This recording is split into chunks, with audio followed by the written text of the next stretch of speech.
Di sini gue akan bahas gimana caranya kalian itu bisa keluar dari yang gue sebut adalah mindset budak. Nah, sebelum kita bisa tahu gimana caranya keluar dari mindset tersebut, kita harus tahu dulu apa sih sebenarnya, definisinya apa mindset budak ini. Selama manusia, ya kita semua itu ada di bumi ini dari ribuan tahun lalu. Perbudakan itu menjadi hal yang sentral dalam membangun sebuah peradaban. Kita bisa lihat ya dari Mesir kuno, Ancient Egypt ya, dari Romawi kuno ya, Roma. Kita bisa lihat juga bahkan dari Amerika Selatan di kapas-kapas itu. Semua peradaban itu justru bisa maju karena adanya perbudakan. Nah, kenapa perbudakan ini bisa bikin suatu peradaban atau civilization justru jadi maju? Karena adanya kontrol ya terhadap fisik dan juga pikiran seorang manusia. Nah, kata yang kita harus garis bawahi benang merahnya di sini adalah kontrol ya.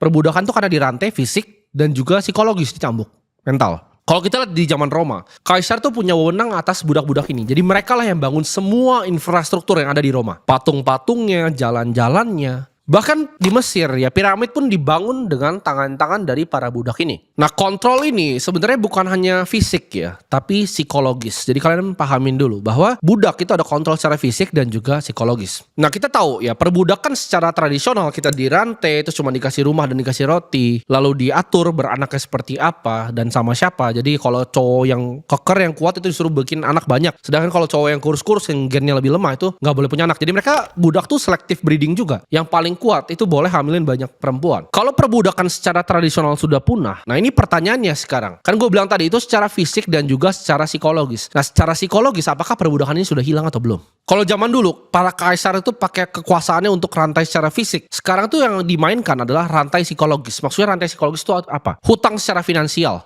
Ya. Contohnya cicilan. Itu salah satu format dari perbudakan psikologis. Riba, ya, sistem riba. Dan kedua apa? Ekspektasi sosial. Sistem riba ini dan juga ekspektasi sosial itu adalah perbudakan secara psikologis. Mereka itu sekarang memperbudak kita dengan namanya ilusi ya. Ilusi bahwa kita adalah manusia yang bebas. Padahal setiap hari harus masuk ya ke tempat yang sama, tempat yang kita sebenarnya nggak pengen kerja. Cuma untuk mendapatkan uang yang dicetak sama mereka. Lalu dibebani kita secara psikologis dengan berbagai macam cicilan. Karena uang yang dikasih itu tidak sebanding dibanding kebutuhan hidup yang terus naik. Nah, apakah itu bukan perbudakan psikologis secara modern? Itu kalian bisa jawab sendiri. Semua orang itu akhirnya terjebak di ilusi kebebasan dan ilusi kenyamanan ini. Mereka merasa nyaman dengan semua hal ini, mereka merasa bebas. At least ya gue sebulan sekali bisalah keluar gitu untuk ngopi. At least gue sebulan sekali bisalah jalan-jalan gitu sama keluarga gue. Itu adalah ilusi yang mereka kasih ke kalian. Waktu kecil, ini nyokap gue yang cerita sendiri ke gue pernah bilang ke dia bahwa ketakutan terbesar gue adalah bekerja untuk orang lain. Bekerja di belakang meja, ya, bekerja di cubicle itu adalah ketakutan terbesar gue. Gue bilang ke nyokap gue mendingan jadi gembel di pinggir jalan jualan tisu dibanding jadi orang yang kerja kantoran. Bahkan gue pun gak ingat kalimat ini. Gue baru ketemu nyokap gue, dia ngomong ke gue, dari kecil kamu tuh udah unik. Gue tuh selalu bilang seperti itu. Gue nggak pernah mau, ya itu ketakutan terbesar gue. Dan itu dimulai dari di bangku sekolah. Ya ketika gue di sekolah, gue bayangin ntar gede gue begini masuk, terus pulang begini, gue mendingan mati gitu. Gue nggak mau hidup seperti ini. Ibaratnya kita commute ya 2,5 jam bolak-balik. Gue tidak mau ya seperti itu. Dari kecil gue udah paham ini semua nggak beres ya. Ketika zaman dulu orang itu diperbudak, dikasih roti sama tempat tinggal. Sekarang disuruh beli sendiri tempat tinggalnya.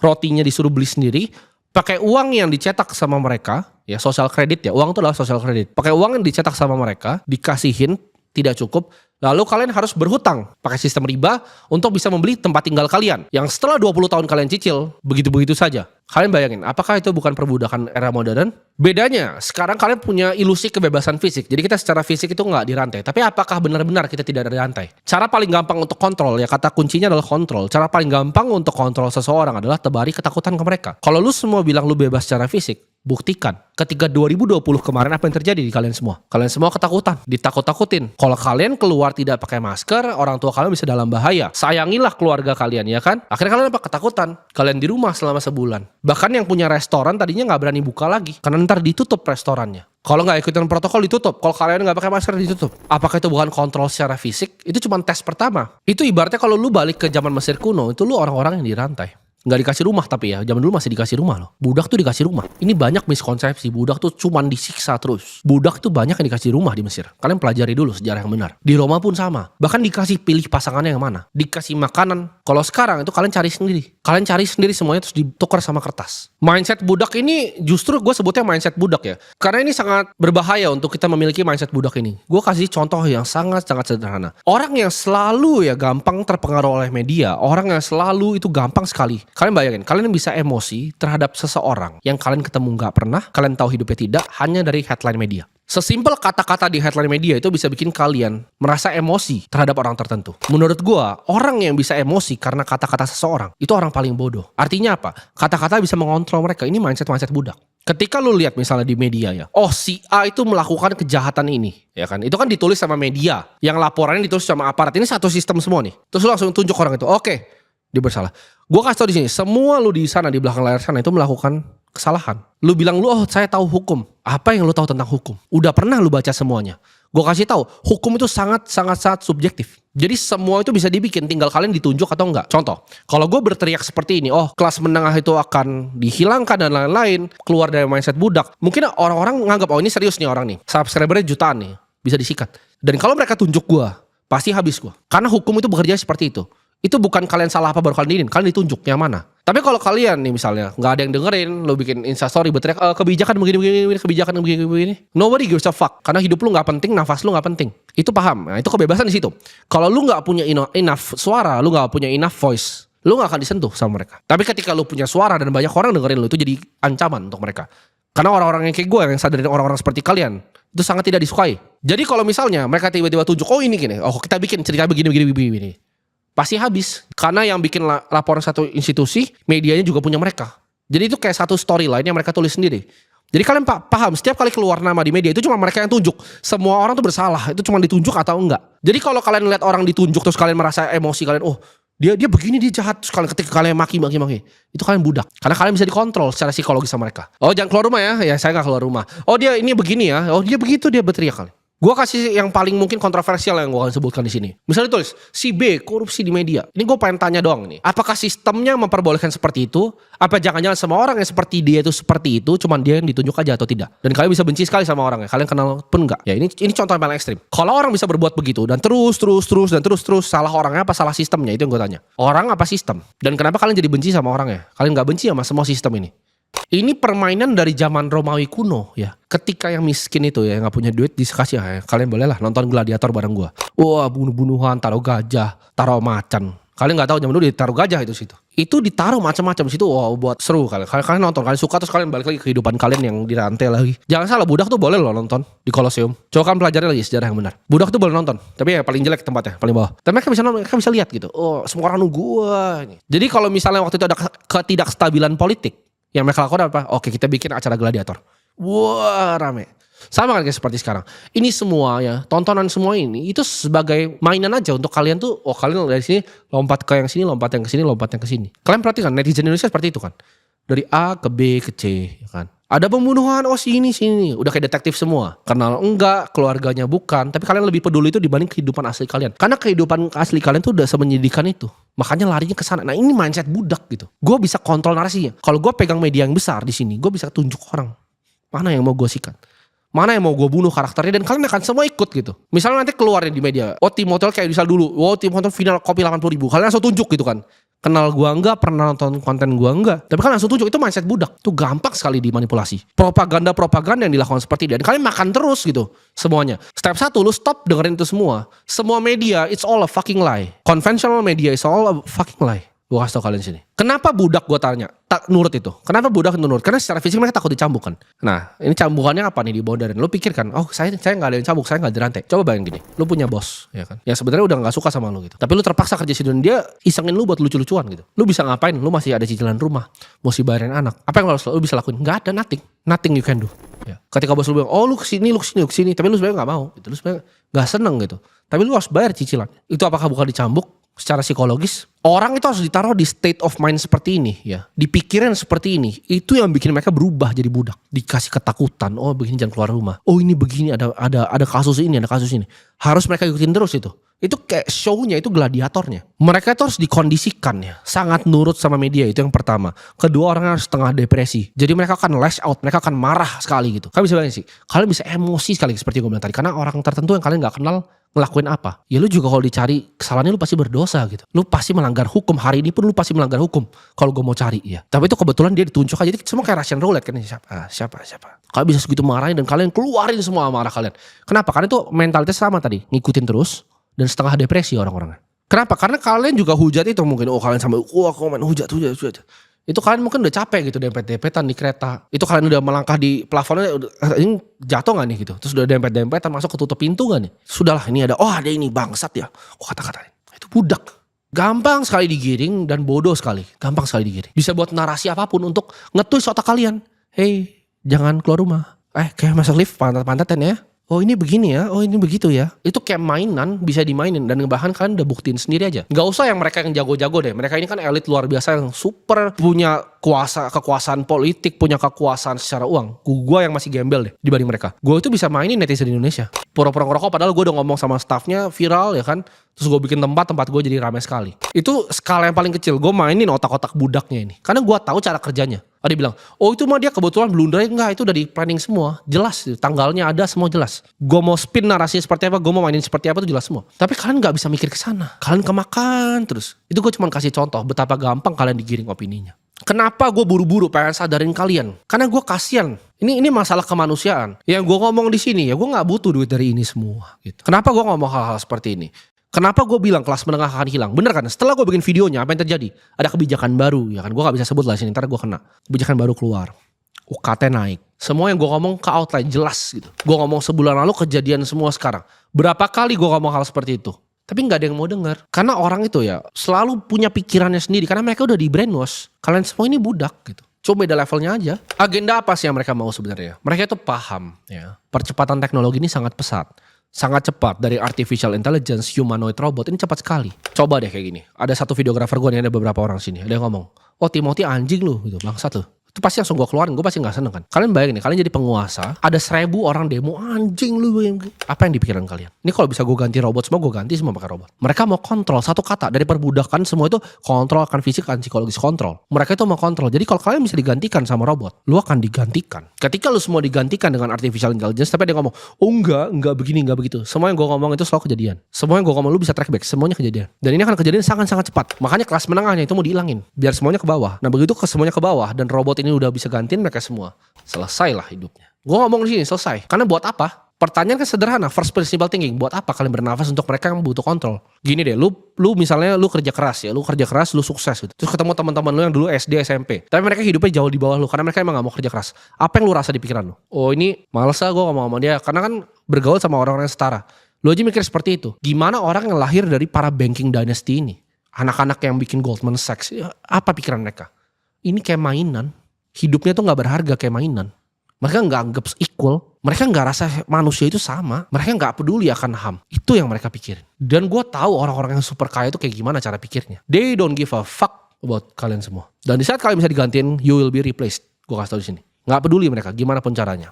Otak budak itu ketika gue kasih tahu, uang tuh dicetak. Uang dicetak itu ada backingannya nggak? Ada, gue sebut di sini. Tadinya emas 1971. Sekarang di backing sama apa? Sama minyak. Gue kasih tahu. Dolar itu belakangnya minyak. Ini nggak ada yang ngerti nih ekonomi Keynesian. Petrodolar sistemnya. Jadi ketika emas itu sama Nixon diambil, Bretton Woods sistem berantakan. Dia ganti ke minyak. Ketika dia ganti sama minyak, tukerannya apa sama Saudi? Dia bilang sama Saudi, oke, lu kasih gue minyak dalam US dollar. Biar semua orang pakai US dollar. Jadi reserve currency dunia karena semua orang butuh minyak. Nah ini yang diganti dengan apa sekarang? Kalian pikir ke depannya ini akan seperti apa gamenya? Mereka mainin seperti itu, lalu mereka tuker senjata sama Saudi. Ini gue kasih tank, lu gue kasih ini. Tapi lu kasih gue minyak sama US dollar. Makanya semua ya, Cina itu fokus banget dengan electric vehicle. Kalau lu datang ke Chongqing sekarang, itu semuanya listrik. Kaget lu sana. Itu udah kayak di masa depan itu udah lewatin apartemen, kereta. Semuanya mobil listrik di Chongqing, bayangin. Jadi kalau lu mikir dunia ini cara kerjanya masih kayak yang lu pikir, lu ketinggalan. Cina ini lagi melakukan ini, Rusia juga barengan. Kenapa? Karena mereka mau banjirin dulu. Mereka mau banjirin, lu lihat kan BYD masuk Indonesia dibanjirin kan. Dia akan banjirin dulu dengan mobil listrik. Kenapa? Biar US-nya lepas speknya sama petrodolar ini. Biar pakai mobil listrik, itu agenda mobil listrik. Ini gue bongkar nih cara pikir elit global. Mereka itu mau bongkar ini semua ya. Mereka tahu uang itu dicetak tapi karena minyaknya dibeli pakai ini dipakai sama komoditas. Nah ada yang ngomong lagi, lu gak ngerti inflasi karena otak lu budak, lu baca buku siapa, belajar dari mana. Orang kan bilang, ini karena datanya begini. Datanya yang kasih siapa, ya kan? Buku yang lu baca buku yang mana? Lu pernah baca edisi pertamanya Adam Smith? Gak pernah kan? Gak punya duitnya kan buat beli. Nah itu pertanyaannya. Lu baca udah edisi yang direvisi ke berapa? Udah didesain nih buat diajarin di sekolah, diajarin di kampus. Otak lu gak bisa keluar dari sana. Itulah otak budak. Udah terbudakin dari kecil. Kayak budak. Ya ada levelnya aja. Ada yang manajer naik BMW itu budak juga sama budak. Karena lifestyle-nya cicilan mobil, rumah mewah. Tapi cicil gitu. Riba. Kelihatannya dia punya duit padahal miskin gitu. Karena gak paham sistem. Terus gue ngomong kayak ini banyak yang suka. Lu begitu aja lu kayak gak pernah berutang. Gak pernah, gue gak pernah berutang. Gue anti riba. Ya, gue sama sekali gak percaya. Karena ya akar dari semua kemiskinan yang ada adalah riba. Gue udah selalu jelasin. Ada uang sedikit lu bungain aja, itu kan gelembung. Semuanya kan jadi riba. Semua yang lu sentuh ini kan jadi riba semua. Itu sederhana, lu kasih titik aja orang ngutangin ke orang. Nih cash nih segini. Titik aja orang itu jadi semuanya. Semuanya jadi hutang. Gak ngerti kan ya, makanya kan lu belajar kinesian mulu. Ya, jadi bego. Pertanyaan gini, kalau lu ngerti tentang uang, orang bilang, Timothy cuma ngomong cetak-cetak uang, gak ngerti inflasi. Kok lu masih miskin? Kok gue kaya sendiri, lu miskin sendiri? Kenapa? Artinya lu gak ngerti, you don't know what the fuck you're talking about. Lu gak paham USD sama minyak ini hubungannya apa, kenapa Cina banjirin market begini. Lewat Indonesia gimana, hilirisasinya gimana? Kenapa? Karena gue mainnya udah sama yang paling atas di negara ini. Gue tahu cara kerjanya gimana. Orang bilang, kemiskinan struktural terjadi begini, gak bisa segampang itu lu salin. Dunia ini kerjanya sangat gampang. Ini gue kasih bocoran di sini. Kalau lu bener-bener ngelakuin yang terbaik yang lu bisa lakukan. Setiap lu dikasih sesuatu ke tangan lu untuk dikerjakan, lu lakuin yang terbaik ini. Lu gak mungkin gagal. Itu cara dunia bekerja. Bukan kerjain cuma 80%. Bukan cuma ngerjain terus malam lu tidur nonton Netflix. Bener-bener lu kerjain hal yang dikasih di tangan lu. Lu gak mungkin bisa jadi miskin. Lu bukan cuma kerja sebentar lalu lu nonton jablay lagi di TikTok, scroll lagi. Bukan begitu caranya kalau lu mau jadi kaya. Dunia ini akan perhatikan orang-orang yang benar-benar kasih semuanya. Kasih semuanya keringat dan darah dia untuk mengerjakan sesuatu. Hal apapun yang dia kerjakan. Orang kalian mungkin bilang, tapi aku butuh healing, butuh break, butuh ini. Lu begitu, lu lawan orang-orang kayak gua. Gak butuh healing, gak butuh break, gak butuh berhenti kerja. Dan lu masih di situ. Udah lebih gak punya duit, kerja kerasnya lebih kecil dari gua. Bayangin coba. Gimana cara lu mau compete? AI masuk, robot-robot masuk. Selesai lu, dibuang lu. Jadi sampah masyarakat. Makan kecoa di tempat 3x3. Yang so gue bilang, kalian bilang nggak mungkin terjadi. Nah, nonton lo video ini nanti. Begitu lu udah ambil makanin kecoa, lu nonton video ini. It will happen very fast. Ya, very fast. Kalian harus tahu, lu itu bukan penguasa yang bisa cetak uang. Gue bilang uang dicetak, kayak di-pack sama minyak. Gue kasih tahu. Kita bukan penguasa yang bisa cetak. Uang tuh cuma bisa diambil dari orang, bukan di-create. Yang create itu mereka, para shadow banker ini di atas. Yang bisa ambil siapa? Kita. Kerjaan lu cuma ngambil atau diambil, selesai. That's how to play the game. Ini kapitalisme. Ya, yang atas akan makan semua yang bawah. Lu punya 100 miliar uang, bungain 10%, udah 10 M setahun. Itu kapitalisme. Uang tuh bisa jadi uang gitu. Nah, gimana caranya keluar dari mindset budak ini? Ya, inti dari video ini apa? Gimana cara keluar? Lu tahu problemnya apa? Gue kasih solusinya, cuma 3 ya. Yang pertama, lu sadar. Kesadaran bahwa ini ada sistem. Pelajarin sistemnya. Sadar akan sistem perbudakan ini. Tahu ya, riba itu adalah sistem perbudakan. Tahu uang itu adalah dicetak, gak ada gunanya. Pahamin dulu gitu sistemnya, cara kerjanya gimana. Tapi dia mah cuma ngomong begini ya. Jawabannya itu kan lu tinggal ngaca, masih miskin. Gue ngobrol sama yang kaya, semua tahu 2 hal ini. Semua tahu sistem perbudakan ini. Semuanya eksploitasi sistem ini. Ya, mau jadi kaya kan nonton ini. Sadar dulu yang pertama. Kedua, knowledge is power. Ya, kalau pertama itu sadar, kedua kalian sadar lagi. Kalau pengetahuan ya is everything. Beda gue sama lu itu cuma di otak. Perbedaan kita nih, kenapa gue kaya dan kalian belum kaya? Cuma di otak. That's it. Bukan di hoki, bukan di apapun, di otak. Lu kalau punya otak kayak gue pasti jadi kaya langsung. Dimanapun lu berada. Gue bercanda-bercanda kemarin karena macet pulang. Gue bercanda sama partner gue si kakak. Kalau kita di drop di sini, cuma dikasih HP apa yang kita lakukan. Dan kita bisa skemain berbagai macam cara gitu untuk jadi kaya lagi. Karena orang kaya itu gak bisa jadi miskin. Gak bisa. Karena udah punya otaknya of how the system works. Eksploitasi di titik yang mana, udah tahu semua. Itu kayak main game. Lu udah jago sekali main game, lu balik ke level yang awal lagi, lu jadi yang paling jago di situ, lu bantai-bantai semua orang. Hidup tuh begitu. It's all a skill issue and knowledge issue. Jadi knowledge is power. Kalau gue punya uang berapapun itu, gue akan hajar, gue akan bakar kapalnya, gue hajar terus di pendidikan gue sendiri. Pendidikan sendiri ya jawabannya. Oke, gue mesti belajar AI. Gimana caranya gue belajar tentang machine learning? Ada bootcamp sini. Gue bayar duit gue. Semuanya gue habisin karena itu cuma kertas. Ya, jadi satu sadar, kedua itu tahu kalau knowledge itu power. Ketiga itu tindakan. Gue udah kasih tahu nih. 1 sadar, 2 ngapain, 3 tindakan. Jangan lo abis nonton ini lanjut lagi. Lu cuma anggap ini sebagai masturbasi mental gitu. Oh ini begini ya begini. Lu ngerasa lebih pintar tapi gak ada yang lu kerjain. Sampah itu lu dengar orang lain aja gitu. Gak usah dengar gue. Jadi lu cari caranya. Gimana caranya lu bisa langsung ambil tindakan. Oke, gue harus belajar tentang AI nih. Oke, apa yang gue pelajarin nih? Oke, gue belajar buka YouTube. Gue cari itu di MIT. Itu caranya lu jadi kaya. Tindakan. Yang pertama sadar. 2 pengetahuan, 3 tindakan. Malas itu adalah musuh ya. Kalau lu malas, kemiskinan akan datang ke lu seperti pencuri di malam hari. Dia akan curi terus uang dari lu karena lu malas. Tangan lu dikasih apa gak mau kerja. Santai-santai gitu. Orang lain yang jauh lebih kaya dari lu kerjanya lebih gila dari lu. Lu cuma ngasih gini capek ya. Udahlah saatnya healing. Ya udah jadi budak terus. Tangan yang lamban itu akan selalu membuat miskin. Tangan orang rajin itu akan membuat kaya. Tangan orang rajin itu akan memegang yang namanya kekuasaan. Dan tangannya malas itu mengakibatkan kerja paksa. Nah, kepaksa kan lu kerjakan. Jadi budak. Tangan rajin tuh punya kuasa, bisa budakin orang. Tangan orang malas jadi budaknya. Setiap lu males ya, lu kalau kelihat ada semut di rumah, lu coba liatin dia. Lu perhatikan cara kerjanya seperti apa. Gimana cara dia mengumpulkan roti di saat dia gak butuh. Dia kerja terus, lu masih tidur, semutnya kerja. Dia mengumpulkan roti dan dia akan mengumpulkan makanannya di saat waktu panen. Di saat semua orang panen kan dunia kayak siklus. Ada yang bisa panen dari aset tertentu, lu gak panen. Jadi gembel lu kan. Skeptis, gak mau panen, gembel. Semut aja mau panen dia. Ngambil makanan pas panen. Disimpan sama dia. Gak ada yang perintah, gak ada yang suruh. Ketika lu mau bebasin rantai psikologis ini mungkin gak akan gampang. Tapi ini hal yang kalian harus lewatin. Ini step yang lu harus lewatin. Untuk ubah hidup lu jadi hidup yang lebih baik. Kalau hidup lu busuk, sederhana. Lu keluar aja dari rumah lu, lihat tetangga lu kiri dan kanan. Oh ini gembel gitu. Oh ini hidup yang gue mau ya. Kalau gue begini di sini 10 tahun lagi gue kayak begini. Tapi rumahnya ntar makin kecil. Digusur kalau gak rumahnya. Kalian harus ingat baik-baik. Di planet ini, di bumi ini, lu cuma dikasih satu kesempatan untuk hidup. Only one spin. Ya lu mau bilang nanti fokus di nanti ya terserah lah. Tapi gue ngomongin di sini aja, gue ngertiin di sini. You only got one fucking spin. Lu mau apain hidup ini? Jadi pecundang, jadi budak, atau lu mau unlock? Kayak di game ada level-levelnya, lu mau unlock hal-hal tertentu. Ya lu pengen lihat di dunia ini. Lu pengen mungkin bawa orang tua lu ke tempat-tempat yang mereka belum pernah lihat. Lu unlock level-levelnya. Nah unlocknya pakai apa? Pakai duit bos. Jadi gamenya hidup ini apa? Mengumpulkan uang sebanyak-banyaknya. Orang bilang, tapi kan itu egois. Enggak. Orang yang punya uang sebanyak-banyaknya, itu orang yang bisa membantu banyak orang. Gue punya banyak uang yang gue bisa lakukan apa? Gue bisa bikin sekolah untuk mereka yang gak mampu. Gue bisa bikin tempat ibadah, masjid untuk orang-orang yang butuh.